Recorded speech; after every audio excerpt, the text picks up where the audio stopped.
Paz do Senhor, boa noite e que a graça de Jesus esteja com todos vocês. E fico feliz que eu já vi que tem Libras ali, né? Que bom, viu? Como é que eu, assim? Desculpa, eu estou gaguejando. Agora já vi onde a primeira dama aprendeu. Foi aqui, glória a Deus, viu? Deixa eu fazer uma pergunta para a minha tradutora. E se o pregador é gago, como é que você faz? Você é gago? Ela falou mais coisa do que eu falei ali, viu? Muito bem, irmãos, mas que a graça de Jesus esteja com todos. Eu fico muito feliz de ver a igreja cheia e a Deus toda honra e toda glória, agora e para sempre. Amém? Irmãos, eu gostaria de, num primeiro momento da minha fala aqui, como o pastor Renato falou, realmente, vamos ver as provas arqueológicas, mas eu quero começar com uma pergunta. Faz sentido crer na Bíblia? Eu vou, durante os primeiros minutos dessa fala, agir como se eu não fosse um crente, como se eu fosse um ateu, um cético, tá bem? E alguém pode perguntar, não, mas você subiu para pregar a palavra de Deus, a gente não quer ouvir um ateu.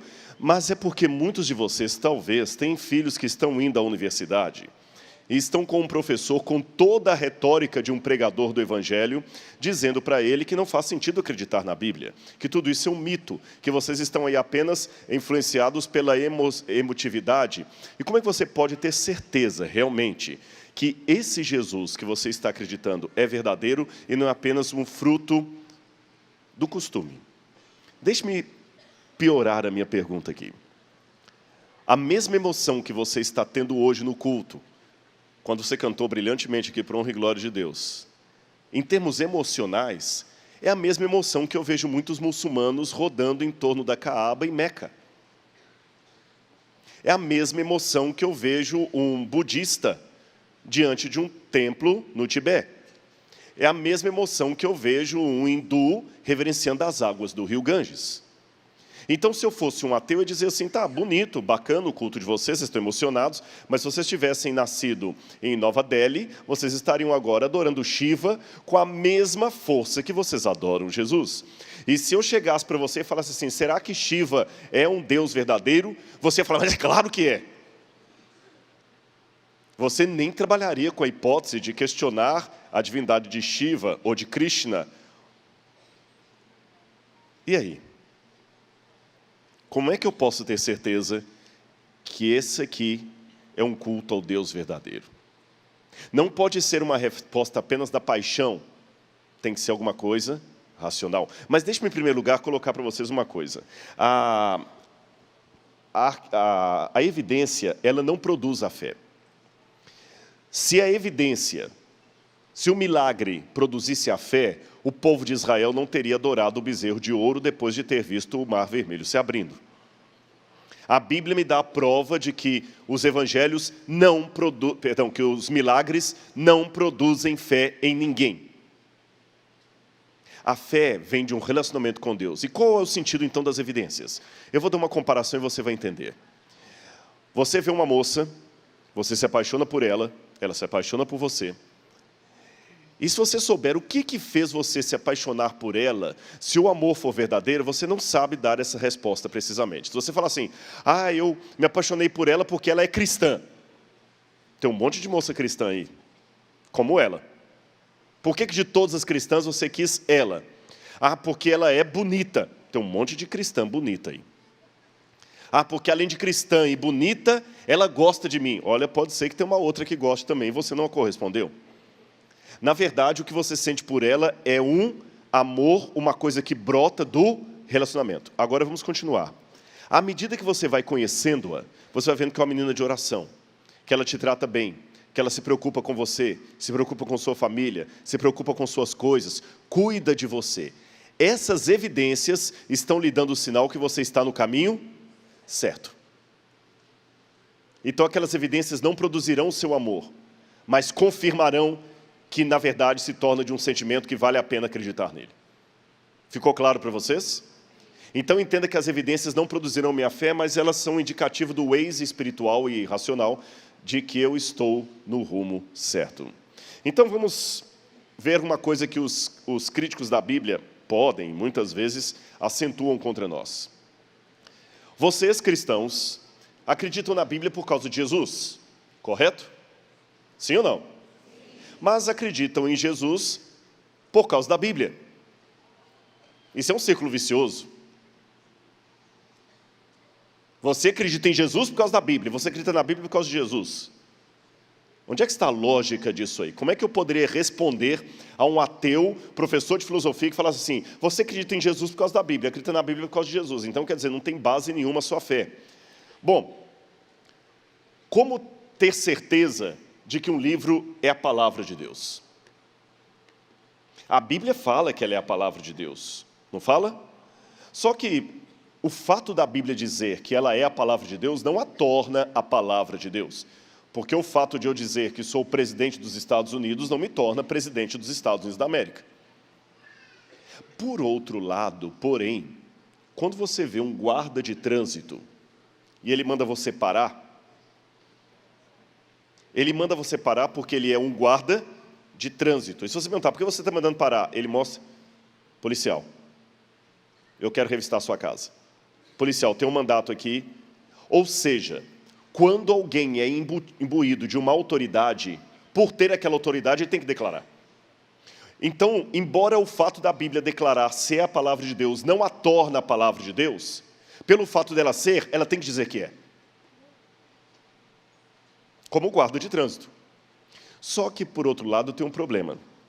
É que no que diz respeito ao guarda, existe um agente externo ao guarda, superior a ele, que lhe dá a credencial de guarda, que confirma a sua palavra.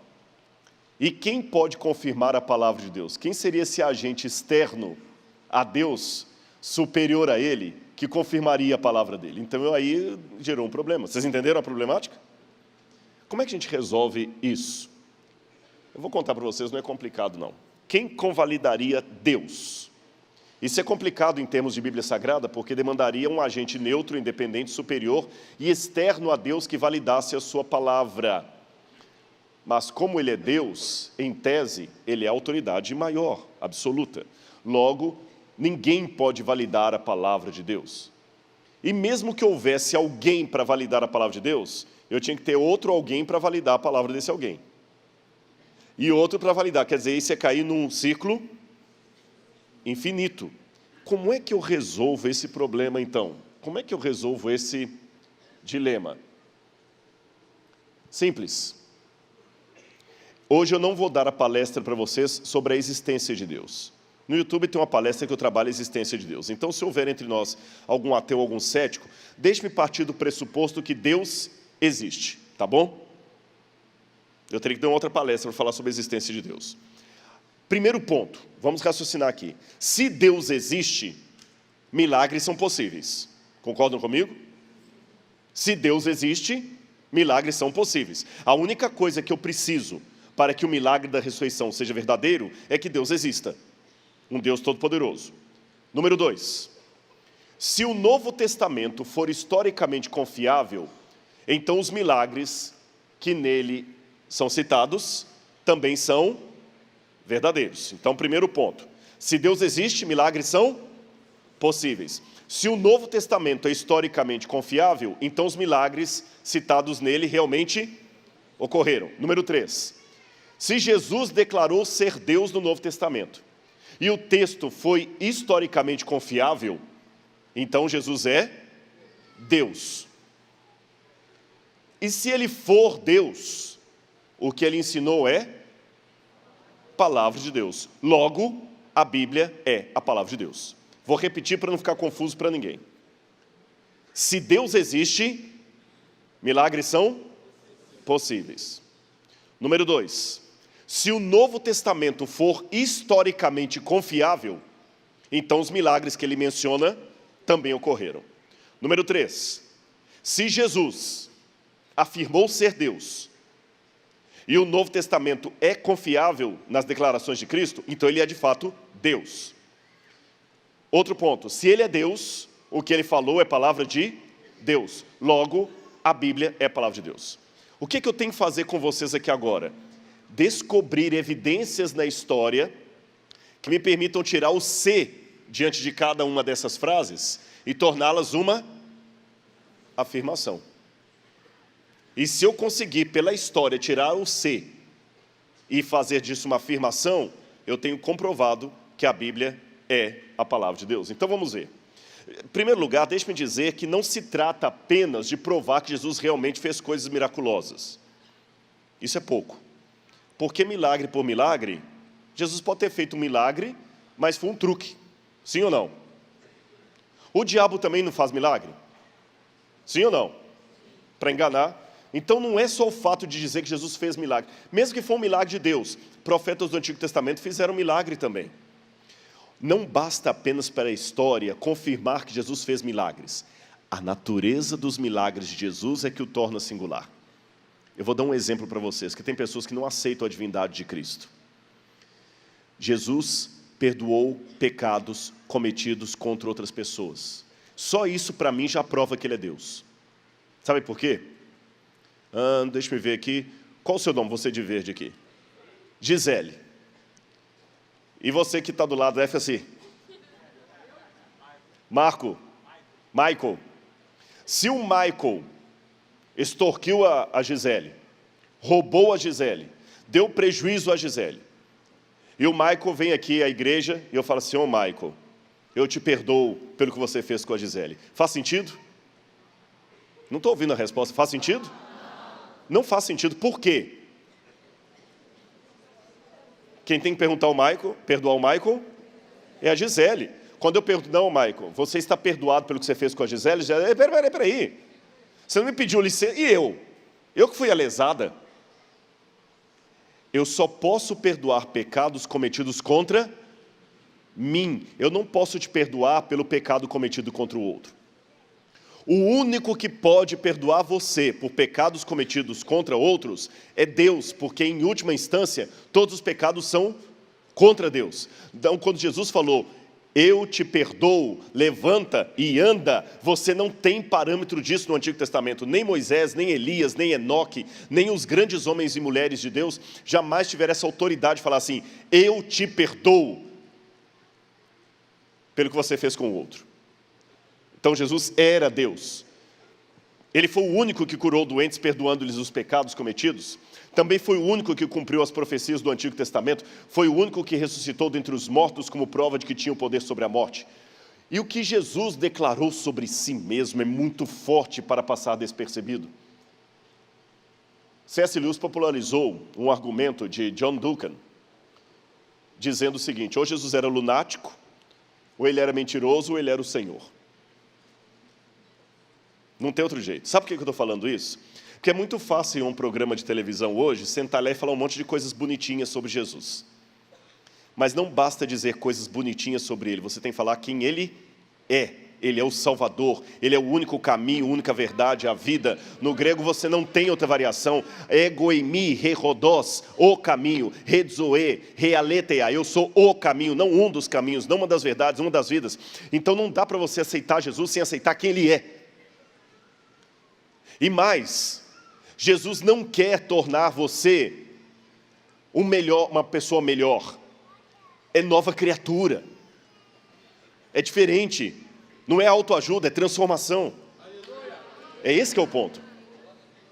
Então vamos colocar isso numa equação. Até a Siri falou aleluia aqui, que coisa bonita. Vamos colocar isso numa equação. Se Jesus alega ser Deus, e de fato não é Deus, ela está insistindo. Se Jesus afirma ser Deus, eu coloquei no mute aqui, viu? Pronto. Se Jesus afirma ser Deus, e Ele não é Deus, eu só posso classificá-lo em dois lugares. Qualquer ateu é obrigado a acreditar, concordar comigo aqui, que é questão de lógica. Tá bom? Não é fé, é lógica. Se Jesus afirma que é Deus e não é Deus, então Ele é mentiroso ou lunático. Concorda comigo? Agora, se Jesus não é Deus nem lunático, então Ele é mentiroso. Agora, se Ele for lunático, então Ele não é mentiroso, mas também não é Deus. Agora, se ele não for nem lunático, nem mentiroso, ele obrigatoriamente é Deus. E eu digo para vocês, um lunático ou um mentiroso produziria o que Jesus produziu? Transformaria vidas? Bertrand Russell, olha que interessante, Bertrand Russell é um dos paladinos do ateísmo e filósofo respeitadíssimo da Europa, já faleceu há muitos anos, e ele dizia o seguinte: historicamente, a existência de Cristo, de Jesus, é duvidosa. Se ele realmente existiu, não sabemos nada, quase nada sobre ele, portanto, não me preocupo com o aspecto histórico. Isso aqui é ensinado na UERFJ, na Universidade Federal do Rio de Janeiro, isso é ensinado na USP, isso é ensinado nos cursos de história, de filosofia. E o próprio Bertrand Russell dizia: ora, Pitágoras foi, intelectualmente falando, um dos homens mais importantes e influentes da história. Pitágoras, e não Jesus Cristo, mereceria a atenção dos homens. Agora vejam o que o seu professor ateu de filosofia não vai contar para você na sala de aula. E se tiver alguém estudando, pode perguntar ao professor isso aqui e fala que o pastor falou na sua igreja. Porque muitos acham que na igreja não se fala de Dostoiévski, não fala não cita essas coisas. Professor, Russell dizia que a gente devia aplaudir Pitágoras e não Jesus, que foi o homem que mudou o Ocidente. Dê-me uma prova histórica da existência de Pitágoras. Não existe. Nenhuma. Nenhuma. Quando o seu professor de matemática fala com você que o teorema de Pitágoras foi feito por Pitágoras, ele não está contando toda a verdade. Porque ninguém sabe se Pitágoras existiu ou não. Ninguém sabe se Pitágoras existiu, e se existiu, ele era mais um místico do que um matemático. E o tal do teorema de Pitágoras eu já encontro aplicado pelos egípcios 1000 anos antes dos gregos. Isso é mito. Agora, quando eu vou à história, Tácito, Suetônio, Plínio, o Talmude, Flávio Josefo, todos esses autores fora da Bíblia falam de Jesus Cristo. E eu não encontro um autor contemporâneo que fale de Pitágoras. Mas de Jesus todos esses falam. Desculpe-me, aí nessas horas o cético sou eu. Por isso que o último livro que eu escrevi chama-se O Ceticismo da Fé. O Ceticismo da Fé. Eu creio porque sou cético. Eu creio porque sou cético. E esse homem é aplaudido na academia, eu estudei filosofia, eu sei o que estou falando, como um paladino do saber do intelectualismo. Vou dar para vocês algumas provas arqueológicas que Jesus existiu. Aqui está o pergaminho, com uma cópia. Esse pergaminho aqui é do século XI ou XII. É um pergaminho de Tácito. E aquela parte que eu sublinhei de azul lá, traz o que eu vou ler aqui. Tácito diz que, nessa época, Nero apresentou como culpados aqueles que eram odiados por sua própria torpeza, a quem a população chama de cristãos. Tal nome vem de Cristo, que no principado de Tibério e nas mãos de Pôncio Pilatos sofreu a pena máxima. Reprimida na ocasião essa execrável superstição, fez-se novamente irromper não só na Judéia, berço daquele mal, mas também em Roma. Embora esse manuscrito seja uma cópia do século XI, Tácito era do século I. Ele era contemporâneo à época dos apóstolos. E ele não apenas confirma que Jesus morreu nas mãos de Pôncio Pilatos, mas também foi na época de Tibério, e mais, a palavra superstitione, em latim, dá a entender que alguma coisa esplendorosa sobre Jesus continuou sendo dita depois da morte dele. E que muitos seguidores ainda estavam com ele. Eu não tenho isso para apresentar como prova de Pitágoras, mas de Jesus eu tenho. Está fora da Bíblia, alguém que não acreditava em Jesus, mas testemunhou dentro do Império Romano que ele existiu, que ele morreu crucificado e que havia um grupo chamado cristãos que assim surgiram por ocasião dele. Esse testemunho de Flávio Josefo foi um historiador judeu do primeiro século, é tão fantástico que eu vou mostrar para vocês. Flávio Josefo, para vocês terem uma noção, ele testemunhou pessoalmente a destruição de Jerusalém no ano 70. Ele viveu na época dos apóstolos. Ele não era seguidor de Jesus. Mas olha o que ele diz de Jesus nesse pedacinho aqui, ó. Tá bom? Que está grifado aqui. Por essa época, surgiu outro foco de novas dificuldades. Um certo Jesus, homem sábio, Ele era operador de feitos maravilhosos, mestre daqueles que recebem coisas estranhas com prazer. Atraiu a muitos judeus e também a muitos gregos. Este homem era assim chamado Cristo. E quando Pôncio Pilatos o condenara à crucifixão, mediante acusações feitas pelos principais líderes dos judeus, aqueles que o haviam amado desde o começo não o abandonaram, pois lhes apareceu, segundo diziam, vivo outra vez ao terceiro dia, havendo os divinos profetas falado disso e milhares de outras coisas maravilhosas a seu respeito. E mesmo agora, a família dos cristãos, assim denominados por causa dele, não se extinguiu. Joséfo testemunha que Jesus fez coisas maravilhosas, que ele foi condenado, que as pessoas diziam que ele ressuscitou. Isso é tão fantástico que sabe o que os críticos dizem? Isso é uma interpolação cristã. Os cristãos que inventaram esse texto. Só que todos os manuscritos de Joséfo, que já encontrei até hoje, têm essa passagem. Até uma cópia em árabe, antiga. Outro testemunho de Joséfo também. Sendo, portanto, esse tipo de pessoa Anás, reuniu no Sinédrio e trouxe perante eles o irmão de Jesus, que é chamado Messias. Ele era chamado de Tiago e havia outros com ele. Feito o processo acusatório, segundo o qual ele era um transgressor da lei, todos os entregaram para ser apedrejado. Então eu mostrei apenas alguns exemplos fora da Bíblia que já confirmam, Jesus não é mito, ele existiu. E será que ele foi crucificado mesmo?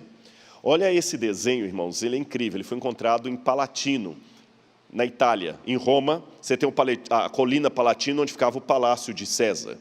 E havia uma escola ali de meninos da família real. Vocês sabem que até hoje, às vezes, adolescentes, jovens, até alguns adultos, picham coisa. Quem vai em banheiro de universidade, né? Escrevem coisas lá, picham. No passado não era diferente. Olha o que garotos picharam numa parede. Vocês vão me ajudar a ver aqui, ó. O desenho original está aqui, e aqui do lado de cá você tem uma cópia do desenho. O que vocês estão vendo ali? Uma cruz, o que mais? Um animal, que animal está na cruz? Um cavalo crucificado. E aqui você tem um rapaz em posição de adoração. E escreveram em grego a chacota, Alexamenos sebete theon, traduzindo, Alexandre, o Alexamenos, adora Deus. Está com um grego muito mal escrito. O que a gente deduz disso? Crianças de Palatino que estavam fazendo deboche de um outro porque adorava Jesus. Primeira coisa que eu aprendo, já no segundo século Jesus era considerado Deus. Entendeu? Segundo, ele não morreu numa estaca de tortura. Foi numa cruz. O desenho de uma cruz. E tem uma coisa interessante que eles encontraram numa outra pedra, pena que eu não tenho essa foto aqui. Alexamenos fidei, Alexandre foi fiel. Escrito em latim, foi fiel. Então vocês veem que bonito, nós temos um testemunho da história. Até mesmo um ateu como Bart Ehrmans e Maurice Casey, ateus, dois ateus, acabaram de publicar, 2 anos atrás, um livro dizendo: Jesus existiu sim, não é mito. Eu tenho 2 livros de 2 ateus. Então, agora, tudo bem, Rodrigo, você conseguiu provar que Jesus existiu. Mas será que Jesus da história é o mesmo Cristo da fé? Quem está fazendo o seminário entende essa coisa, porque os teólogos liberais dizem que tem 2 personagens diferentes. O Cristo histórico foi aquele que existiu. O Cristo da fé é aquele que eles inventaram na igreja. O Cristo histórico verdadeiro foi apenas aquele que nasceu como judeu, morreu e tudo mais, e beleza. Mas o Cristo da fé, esse Cristo que andou sobre as águas, que perdoou os pecados, é um Cristo inventado, bonitinho. Então, Rodrigo, até agora você só me provou que Jesus existiu. Mas será que esse Jesus que a Bíblia apresenta é o verdadeiro Jesus? Deixa eu complicar um pouquinho isso para vocês. Vocês têm aqui uma praça, uma vez eu dei uma palestra lá, na Universidade Federal, a Praça Tiradentes. Não é isso? Qual a imagem de Tiradentes que passaram para vocês? Cabeça raspada?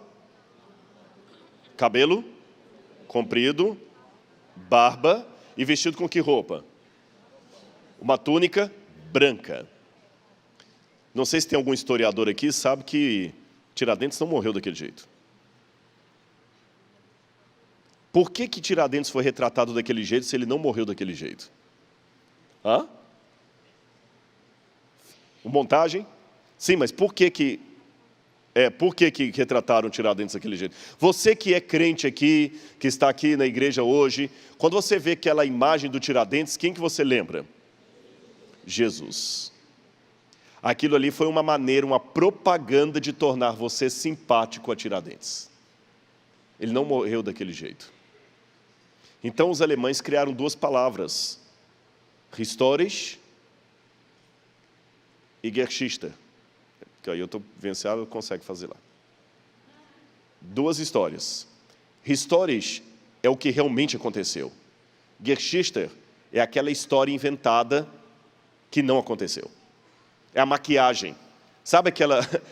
Vocês vão rir agora. Foto de Instagram. É perigoso namorar por Instagram, né? Foto de Instagram. Eu estava agora tendo uma reunião na Record lá e o pessoal estava falando que tem, às vezes, o pessoal fazer entrevista para ator de novela e que, às vezes, eles veem a foto de um casal assim, que manda no portfólio, quando entra os dois, fica assim, cadê? Photoshop. Então, a ideia é essa. Jesus, que a Bíblia apresenta, é um Jesus real ou é um Photoshop? Entenderam a questão? Será que ele é um real ou é um Photoshop? Simples de responder. Eu vou fazer a pergunta ao contrário. Olha o que John Dominic Crossan, e eu tive um debate com ele aqui na Universidade Federal do Rio, quando ele veio aqui há alguns anos atrás. Ele diz assim no livro Uma Biografia Revolucionária de Jesus. Um surpreendente relato do que podemos saber sobre a vida de Jesus. Olha o que esse autor diz. Os evangelhos são interpretações e não biografias de Jesus. Os evangelhos canônicos são coletâneas planejadas com fins doutrinários e de propaganda a fim de atrair os fiéis. Assim sendo, é difícil extrair deles um perfil histórico de Jesus. Percebeu? Essa acusação é passada para o seu filho na universidade, é passada por você em todos os lugares, aí na History Channel, na Discovery Channel. Vamos repetir qual é o argumento dele? Os evangelhos não são uma biografia de Jesus. Eles são o quê? Uma coletânea planejada com dois fins. Quais?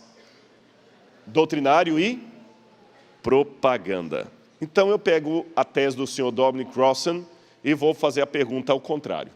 Em primeiro lugar, H.G. Wells, que era ateu, ele dizia, todos os 4 escritores dos evangelhos estão de acordo no que diz respeito a fornecer-nos um quadro de uma personalidade bem definida, obrigando-nos a dizer que esse homem realmente existiu. Eles transmitem a convicção da realidade.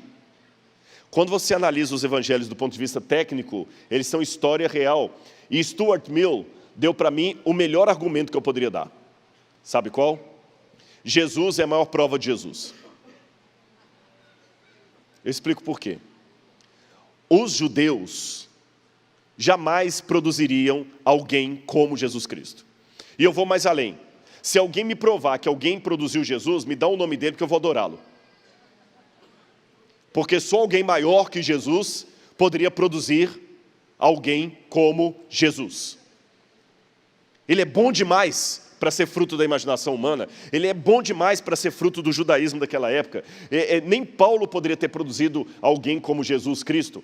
E eu vou provar que os evangelhos não eram novela nem propaganda.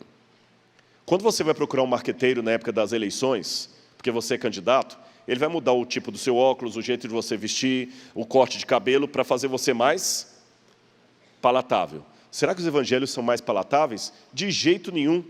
Quando eu faço uma comparação dos mitos da antiguidade e os evangelhos, eu encontro isso aqui, ó. Os mitos. As lendas clássicas antigas, quando transformadas em literatura, são todas, sem exceção, muito bem elaboradas, exageradas e embelezadas, especialmente quando se trata de uma biografia mitológica.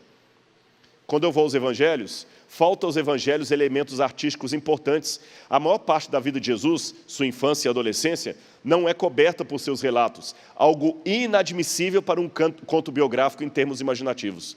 Quando eu faço uma comparação literária entre os evangelhos e a vida de Hércules, o estilo é muito diferente. Entre os evangelhos e a Eneida de Virgílio, o estilo é muito diferente. Segundo aspecto, há diálogos nos mitos. Os evangelhos não trazem diálogos, é uma redação desajeitada se comparada, por exemplo, aos diálogos de Platão. Quando eu pego a mitologia, ela fala de pessoas que voltaram do mundo dos mortos, é a chamada catábase ou anábase. A pessoa desce, catábase, e anábase, ressuscita. Só que esses mitos, quando falam, por exemplo, o próprio Hércules foi até o inferno, Perseu foi ao inferno, viu Cébero, eles sempre contam o seguinte, que a pessoa no inferno teve uma dificuldade tremenda para sair de lá. E lutou contra demônios e dragões e tudo mais, e foi, até que por um ato de heroísmo, ele sai de novo na terra. Mas a ressurreição não conta Jesus lutando para sair do inferno, só mostra que ele morreu e ressuscitou. Se fosse propaganda, obrigatoriamente os evangelhos tinham que seguir os princípios de propaganda daquela época. Vocês entenderam? Havia técnicas de se escrever um mito, havia técnicas de escrever uma propaganda. Estou falando de coisa técnica, e os evangelhos não obedecem nenhuma dessas técnicas. E o mais, abram a Bíblia comigo em 1 Coríntios, capítulo 1, verso 23. 1 Coríntios, uma das mais belas cartas do apóstolo Paulo.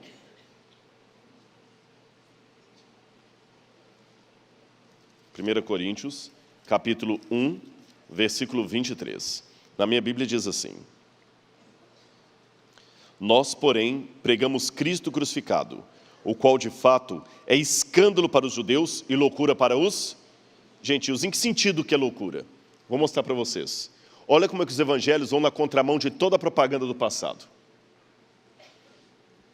Olha o que diz Sófocles: uma vida de honra ou uma morte coroada pela fama é a ambição de todo homem nobre. Jesus morreu com fama e honra? Como é que Sócrates morreu?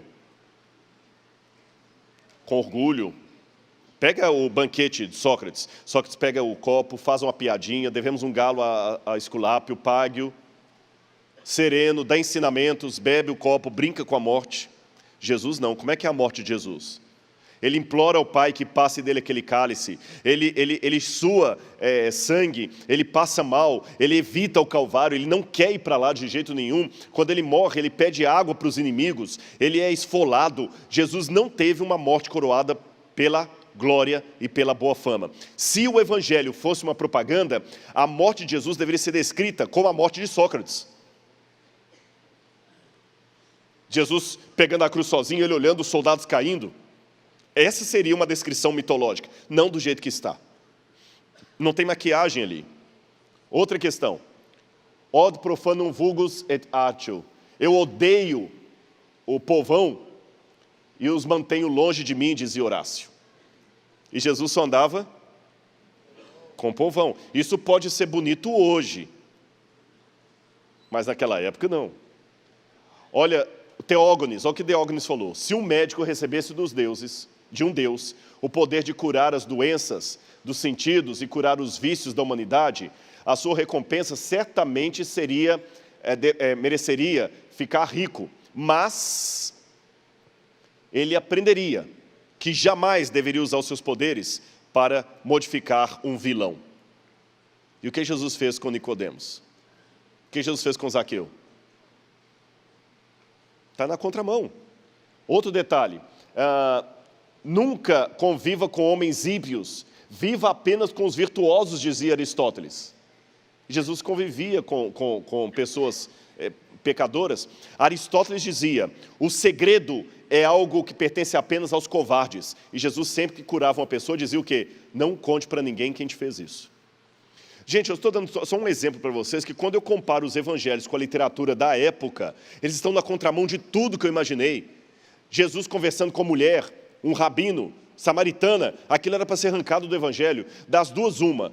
Ou os evangelistas eram péssimos em marketing e propaganda, ou eles estavam escrevendo uma história real. Outra questão, a distância entre o fato e a narrativa. Os evangelhos estão muito perto dos acontecimentos para dar tempo de virar um mito. Quando a gente fala assim, era uma vez, os mitos só se formam depois de muito e muito tempo do ocorrido, quando já morreu todo mundo que não pode mais provar aquilo. Os evangelhos não, eles são muito próximos da fonte apostólica. E mais uma pergunta que alguém pode fazer, Rodrigo, no tempo de Jesus tinha gravador? Tinha celular para gravar as coisas? Como é que Jesus, então, teve as palavras dele anotadas? Porque, convenhamos, mesmo nós, conservadores, acreditamos que os evangelhos foram escritos anos depois da morte e ressurreição de Jesus, certo? Eu coloco o evangelho de Marcos, que é o mais antigo, por volta do ano 50, 52. Já havia isso passado aí, anos depois da morte de Jesus. Eu pergunto para vocês, Pastor Tiago, qual foi a última vez que você pregou aqui? Pastor Tiago, Pastor Renato, desculpe. Mas aqui, né, aqui para esse auditório. 3 meses atrás. Quem estava aqui quando o pastor pregou aqui? Pouca gente, estava vazio naquele dia, né? Foi por isso que você pregou? Sabe o que ele me lembrou? Eu vou contar uma coisinha para vocês aqui, só para o pessoal não dormir muito. Diz que uma vez tinha uma esposa de pastor, que ela casou e ela também era filha de pastor, então já vinha aquela tradição, e ela falou assim, meu amor, eu quero te falar uma coisa, eu sou esposa de pastor, eu vou te apoiar no ministério, na missão, na oração, no jejum, porque eu fui preparada para isso e eu te amo. Que lindo, meu amor. Só que eu tenho uma coisa que eu não quero que você me desrespeite. Ela falou o quê? Eu tenho um segredinho que é meu. É uma coisa entre mim e minha mãe que eu aprendi. Eu tenho uma caixinha preta que eu vou deixar guardada aqui no guarda-roupa. Por favor, nunca abra essa caixinha. Imagina a situação. Ele ia lá, a mulher estava lá dentro, ele abriu o guarda-roupa, estava a caixinha olhando para ele. Dá a tentação de olhar? Não dá. E ele ficava curioso. O que eu faço? Querendo saber. 1 mês casado, 1 ano, 2 anos, 3 anos, 4 anos, 5 anos de casado. Um dia a esposa viajou para visitar a mãe e levar os filhos para ver a avó. Ele sozinho em casa, mente desocupada, é a oficina do devil. Ele abriu o guarda-roupa, está lá a caixinha olhando para a cara dele. Você também tão curioso para saber o que tinha na caixinha, né? Sim ou não? Acho que não. Eu vou É para contar ou não? Quando ele abriu a caixinha, lá dentro havia 3 ovos e uma pilha de dinheiro. 4 ovos, na verdade. 4 ovos e uma pilha de dinheiro. Piorou, né? Se antes ele queria saber o que tinha lá dentro, o que significa isso aqui agora? Quando a mulher voltou de viagem, falou, meu bem, eu fiz uma coisa, o que você fez? Não. Você foi abrir a caixinha? Meu amor, desculpa, você fica guardando coisa, que bobagem. Mas é pior, porque eu abri, agora eu não entendi. 4 ovos e uma pilha de dinheiro? Você está guardando dinheiro escondido de mim? O que significa aquilo? Tá bom, eu vou falar com você. Eu sou filha de pastor e minha mãe me ensinou uma coisa. Minha filha, nunca critique seu marido quando ele pregar mal. Se tiver vontade de criticar o sermão dele, que ele não pregou bem, ao invés de fazer isso, crie umas galinhas. Pegue um ovo da galinha e guarde dentro da caixinha. Só isso. Então é isso. Você insistiu, agora você já sabe. Cada ovo daquele é um sermão ruim que você fez. Eu falo, mas aí tudo bem, ué. Nós estamos casados há 5 anos. 4 ovos? Tá bom, né? Glória a Deus, que bom. Ah, peraí, e a pilha de dinheiro? Ela falou, quando inteira uma 12 eu vendo.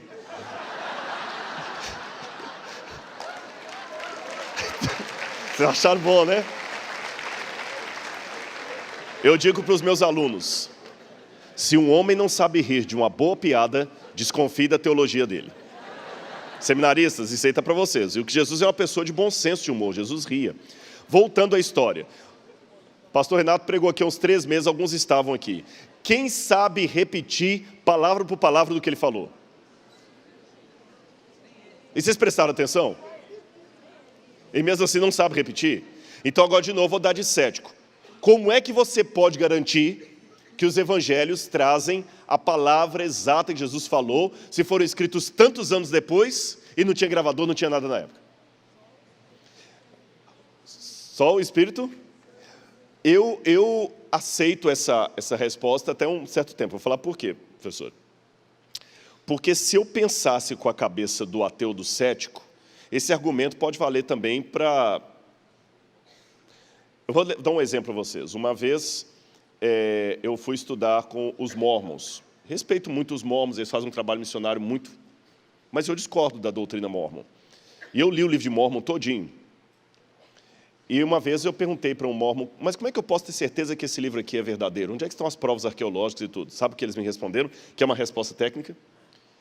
Se você for sincero, o Espírito Santo vai lhe mostrar através de um ardor no peito. Eu nunca senti ardor no peito, então é porque eu não tenho o Espírito Santo ou porque o livro é falso? Vocês entenderam? Então, quando a gente fala assim, é o Espírito Santo, mas isso aí vale para o budista também, eu falo, mas que eu tenho que ter alguma coisa além. O Espírito Santo trabalha, mas veja bem, se o Espírito Santo que trabalhou mesmo ditando, então o Espírito Santo ditou de um jeito para um e de outro jeito para outro, porque o evangelista fala que Jesus estava entrando na cidade de Jericó quando ele curou o cego, o outro fala que estava saindo. Então, qual dos dois ali o Espírito Santo gaguejou na hora? Se tivesse duas pessoas com libras aqui, uma traduz uma coisa, outra traduz outra, que é qual que... Agora eu vou surpreender vocês uma coisa que eu percebo nas minhas pesquisas. Quando Jesus pregava, nós temos evidências de que havia junto com Jesus um escriba. Para não ficar mostrando muito texto aqui para vocês, ficar mais claro, eu vou mostrar para vocês. Está vendo esse homem aqui, olha? Numa lápide romana.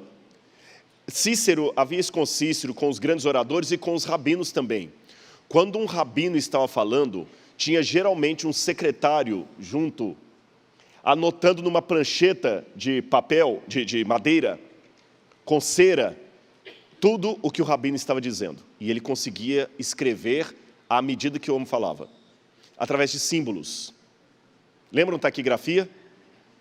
E com símbolos ele escrevia à velocidade. No jeito que eu estou falando aqui, está copiando tudo. Só os discursos.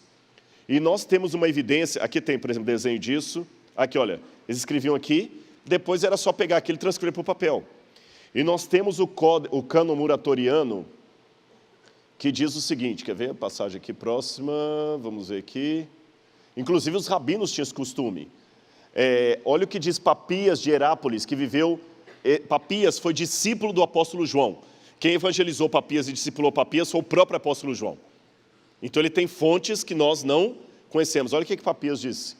Mateus reuniu de forma ordenada na língua hebraica as sentenças de Jesus e cada um as interpretou conforme a sua capacidade. O evangelho de Mateus foi escrito em grego, mas ele se baseou em fontes que eles tinham, que se perderam hoje, de ditos e ensinamentos de Jesus. E é interessante que quando você pega o Novo Testamento grego, as palavras de Jesus, e traduz para o aramaico, faz sentido. No grego tem frases que ficam truncadas.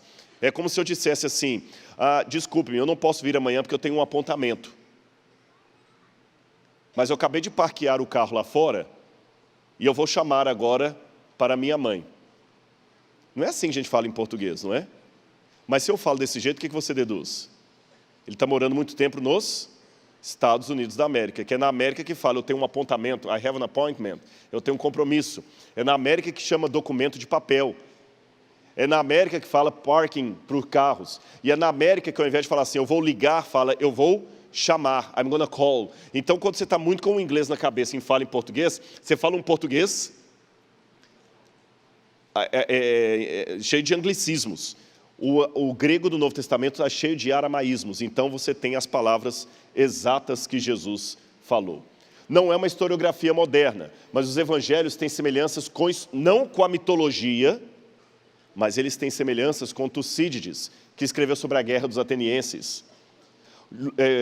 Quando Lucas escreve o seu texto, ele fala, tomando a mão para compor, epeheresan, anatastastai, dienim, a narrativa das coisas que entre nós é possível de acontecer, pragmaton, que ocorreram, E tudo ele tomou de acordo com a palavra das testemunhas. Ó Crateste Teófile, ó excelentíssimo Teófilo.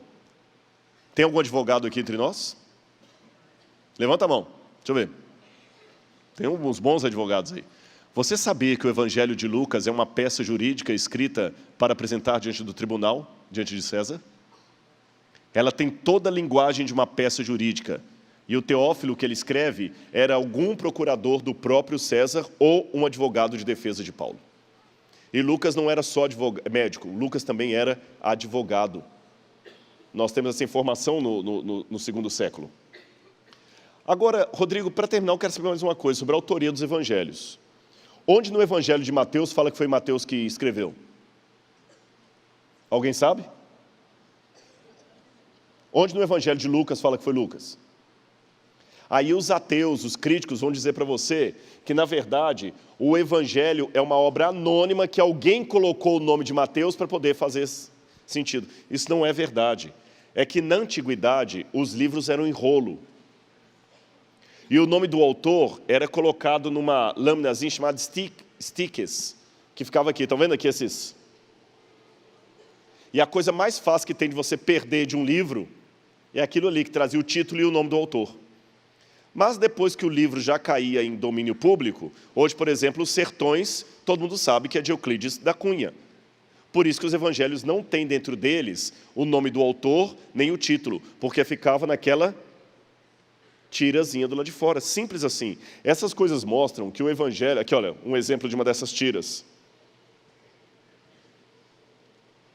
Essas coisas todas mostram que Jesus era realmente alguém que existiu e a sua história é real. Olha o que dizia C.S. Lewis. Os seguidores de Jesus eram judeus, ou seja, pertenciam à nação que de todas as outras era a que mais detinha a convicção de que havia um único Deus, que não poderia haver outro de forma alguma. É muito estranho que essa terrível invenção a respeito de um líder religioso se desenvolvesse entre o único povo em toda a terra menos passível de cometer tal equívoco. Pelo contrário, ficamos com a impressão de que nenhum dos seus seguidores mais próximos, ou até mesmo os escritores do Novo Testamento, aceitaram facilmente a doutrina de um Messias divino que ressuscitou. E não é só Jesus. Eu tenho comprovações arqueológicas, por exemplo, como essa pedra encontrada em Cesareia Marítima, que traz o nome de Pôncio Pilatos, prefeito da Judéia na época de Tibério. Eu tenho esse ossuário, esse caixão de pedra, onde colocavam ossos, onde você tem o nome Yosef Bar Kefa, José, filho de Caifás, que não é o filho do Caifás, mas o próprio Caifás. O próprio Caifás. É como falar assim, pastor Valandro, Valandro, Valandro, mas sabe que Valandro é o sobrenome dele. Perceberam, então? Outro exemplo que eu posso dar para vocês. Olha que interessante, essa caixão aqui foi encontrado, e aqui traz o nome da família de Simão Cirineu. A inscrição que está nessa caixa aqui, está aqui, ó, Simão e Alexandros, filho de Simão Cirineu. Agora, olha o que a Bíblia diz. Vou ler 3 passagens com vocês. Mateus 27, 32. Mateus 27, 32. Olha o que diz a Bíblia aqui. Ao saírem, encontraram um homem de Cirene, chamado Simão, e o forçaram a carregar a cruz. Um homem de Cirene, chamado Simão. E aqui pertence à família de Simão Cirineu, só que ali está o caixão do filho dele, que chama-se Alexandre, filho de Simão Cirineu. Agora leiam comigo Marcos capítulo 15, verso 21. Marcos capítulo 15, verso 21. Certo homem de Cirene, chamado Simão, pai de Alexandre e de Rufo. O que dá a entender para mim? Simão se converteu. Porque Mateus falou que era um certo homem chamado Simão. O outro fala até o nome do pai e do filho. Ah, você que é fulano, filho de Beltrano e Ciclano?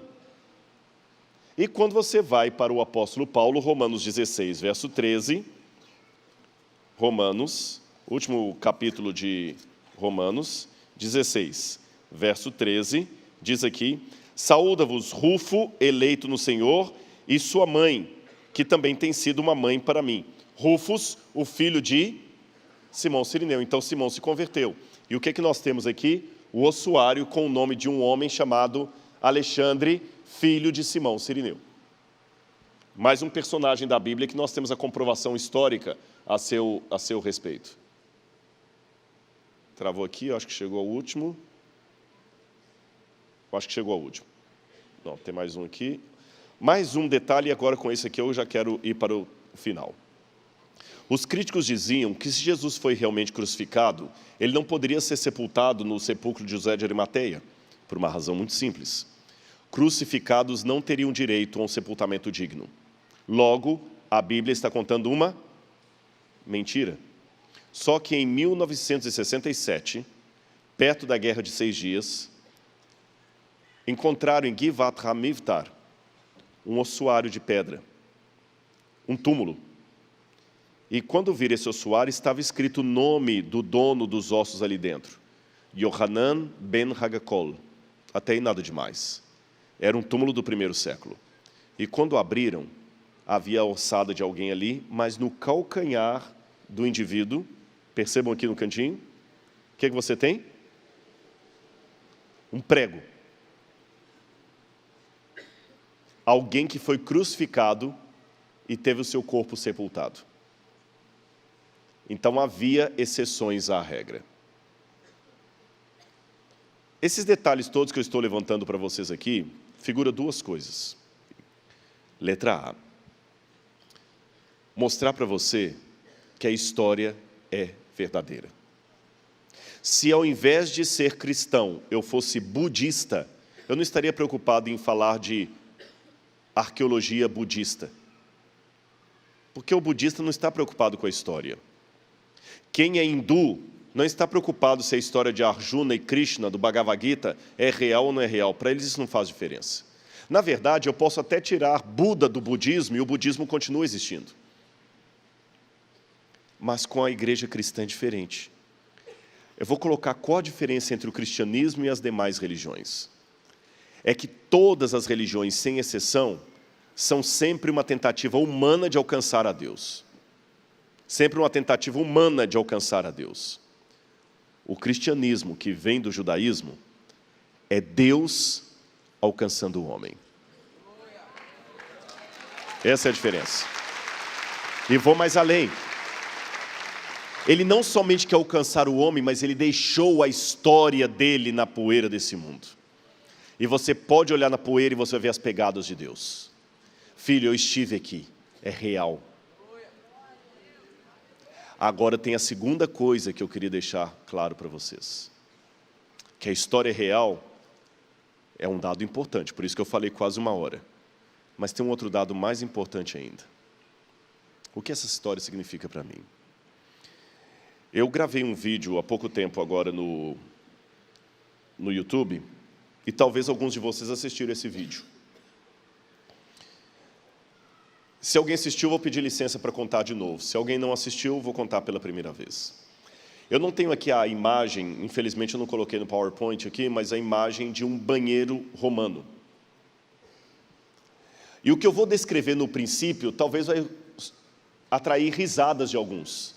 Porque no Brasil, sempre que fala de banheiro, de defecar, de fazer necessidade fisiológica, puxa risada. É cômico, é constrangedor e cômico. Talvez alguém até pensar assim, puxa, Rodrigo, você vem falar numa igreja, falar sobre banheiro. Mas, por favor, fique comigo até o final, que eu vou revelar algo sério para você a respeito do banheiro romano. Mesmo que durante a primeira descrição você tenha vontade de rir.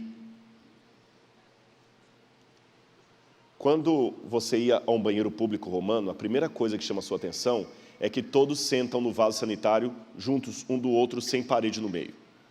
Evidentemente que homens de um lado e mulheres de outro. Mas imagina você sentado usando um vaso sanitário com o seu outro companheiro sentado ali e olhando para você e você para ele. Eu falei que ia puxar a risada de alguns. Desconfortante, né? Desconfortável. E como é que era o papel higiênico? Simples.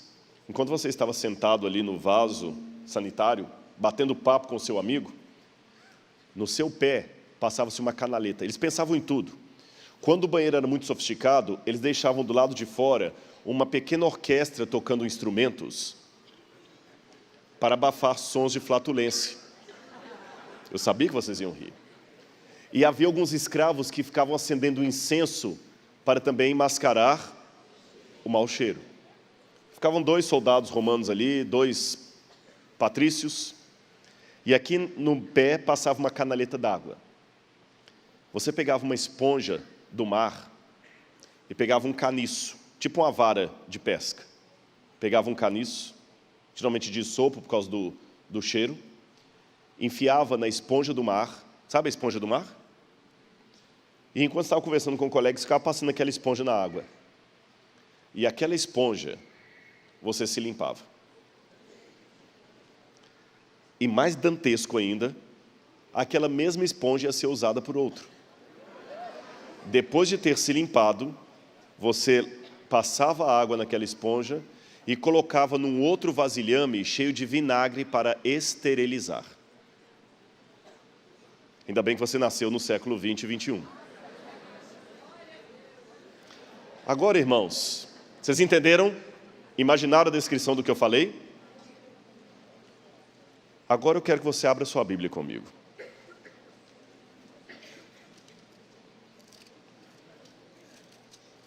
Evangelho de João, capítulo 19, versículo 28. Eu falei que no início podia ser engraçado, mas ia terminar sério. Posso ler? Amém? Amém? Mais tarde, sabendo Jesus que tudo estava concluído para que a Escritura se cumprisse, disse: tenho sede. Estava ali uma vasilha cheia de vinagre. Então embeberam uma esponja nela e, colocando a esponja na ponta de um caniço de isopo, a ergueram até os lábios de Jesus. Tendo-o provado, Jesus disse: está consumado. E com isso curvou a cabeça e entregou o Espírito. Entenderam? Preciso explicar? Você já tinha imaginado que os lábios do Senhor receberam como guardanapo papel higiênico sujo tirado de latrina? Agora olha para mim aqui. Você veio à frente, você se emocionou, você chorou, você cantou aleluia. Mas essa história toda que eu contei aqui tem que ser mais do que apenas um History Channel para você. Ela tem que mudar a sua vida. E eu falei de 2 fatores importantes. Um deles é que o cristianismo é Deus buscando o homem numa história que você pode buscar as evidências dessa história. Lembram disso? E a segunda questão é que essa história tem que fazer diferença para mim. Quando as torres gêmeas caíram, muitos aqui não haviam nascido ainda, mas muitos já haviam nascido. Aqueles que já estavam nascidos e crescidos na época das torres gêmeas, você ouviu, e o que você fez? Foi trabalhar? Foi estudar? E talvez comentou com outras pessoas: poxa vida, que tragédia a queda das torres gêmeas, né? Vamos orar por eles, vamos orar. Mas você não desmarcou aquele médico que você tinha naquela tarde. Você não desmarcou aquele seminário que você tinha para dar, nem a consulta, nem a visita ao cliente. Mas deixe-me mudar aqui um pouco. Você está na sua casa, ligou a TV e as torres gêmeas caíram. Mas a sua filha estava ali no 20º andar daquele edifício. O que você vai fazer? Você vai para o médico? Você vai trabalhar? Você vai pegar o primeiro avião e querer ir para Nova York? Igreja, eu pergunto a você, qual a diferença? A notícia é a mesma. Respondam para mim, qual a diferença? Alguém que você ama estava lá. E quando alguém que você ama está lá, a notícia deixa de ser mera informação e se torna algo que mexe até com as suas entranhas. Para quem não conhece Jesus, é só uma curiosidade sobre o banheiro greco-romano. Mas se você conhece Jesus, sabe que naquela cruz estava alguém que morreu por você. E eu vou fazer outra comparação. Aproveitando que há advogados aqui no nosso meio. Se entrar um ladrão em sua casa e você brigar com o ladrão, e pegar a arma e disparar no ladrão e matá-lo a queima-roupa, e na hora da adrenalina ali, para descarregar os cartuchos nele ali, e acabar com o ladrão, você sabe que um bom conselho que um advogado te daria numa situação dessa é qual? Ele morreu. Foge do flagrante. E depois se apresenta à polícia com o advogado para pedir já para responder o processo em liberdade. Mas naquele momento, mesmo que foi na sua casa, não adianta. Se a polícia vier, ela vai ter que te levar preso. Para não ir para a cadeia, você foge do flagrante. E o que você faz quando está fugindo do flagrante? Que pensamentos vêm à sua cabeça? Você deve pensar assim, puxa, matei um bandido, humilhante. E pior que ele deve ter comparsa. E se ele for de alguma comunidade aí que vê alguém que está com ele, que vai talvez me vingar. E quando eu saí de casa, eu deixei a carteira em cima da mesa, e se alguém pegar minha carteira, o celular ficou lá com meus documentos, com tudo. Preciso de um advogado. Não é isso que você pensa? Mas deixe-me mudar de novo agora a história. Você está em sua casa, limpando uma arma. Quem sabe uma cartucha do seu avô, e você não sabia que aquela arma estava municiada. E sem querer você dispara, e a queima-roupa mata a sua filhinha de 3 anos de idade. Legalmente falando, você também deveria fugir do flagrante. Mas você vai preocupar com isso? Você vai preocupar com carteira em cima da mesa? Qual a sua única preocupação e angústia? Não, mas ela morreu. Feri alguém que eu amo. Se tudo o que eu contei para vocês até agora foram apenas informações históricas legais, eu vou ser daqui muito frustrado, eu perdi o meu tempo aqui, o de vocês. Mas se você ouviu essa história, especialmente a última parte, sabendo que através da arqueologia e da história, eu resgatei a biografia de alguém que morreu por você, essa história vai ter um outro significado. Então, em nome de Jesus, eu digo para você, aceite a Ele, a Jesus, como seu Salvador pessoal. Eu não sei quem veio aqui apenas para ouvir uma história de arqueologia, mas eu não queria que você saísse daqui sem afirmar ou reafirmar o seu compromisso com Jesus. Aceite hoje Jesus como seu Salvador pessoal. Ele vai transformar a sua vida. E cada vez que eu escavo um sítio arqueológico, cada vez que eu encontro um manuscrito, uma coisa, evidencia mais ainda a certeza que meu Jesus é real. Ele não é um mito. Ele vive e transforma vidas. Então, em nome desse Jesus, eu venho aqui falar para você, Ele vai fazer a maior evidência que é a transformação da sua vida.